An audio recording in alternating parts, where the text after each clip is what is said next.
rel ka chan to don chang hian engan kop lai ti vai sak min ka chan le chu le suang rem lo wa ka chou sual nge vô việc bắt khi anu cho la wae thay chân mang ai ta kêu vong vong sắc ruộng môi hiền trái tu vuông tệ sẽ ô sum tuan cai val sẽ lần cả sum dâu lô hắn oai lem le khi adu le ka zun zaman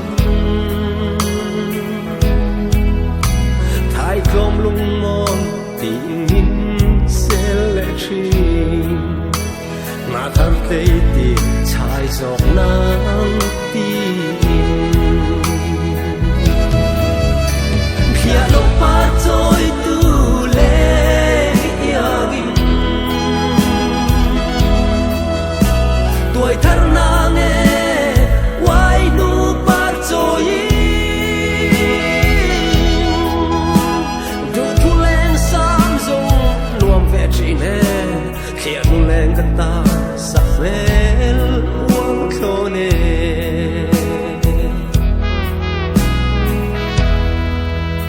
siar la uam valin min se me ti val dang to ta hay lên rong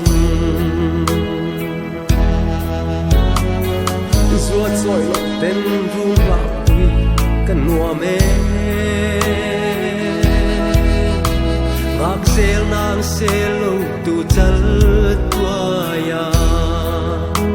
chân tông lên rong piang về nang ai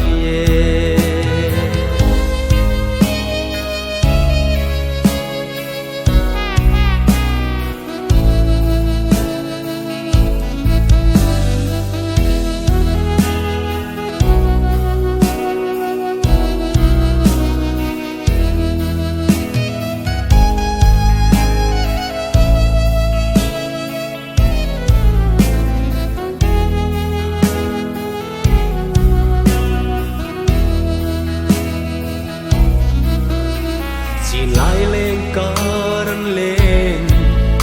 mãi lắm hai chân mang cả yang thum sen lâu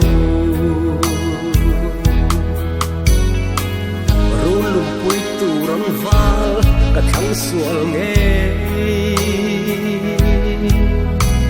cùng pui sul min tiap rei thon mang nghe hôm xuân tai nung hiền cầm ngói bi lô khi alo pa trôi tu le yagin tuổi thơ nàng nghe quay nu pa trôi tu thu lên sam dung luồng về chỉ mẹ khi alo lên cất ta sắp mến uống khô nè khi alo pa trôi tu le yagin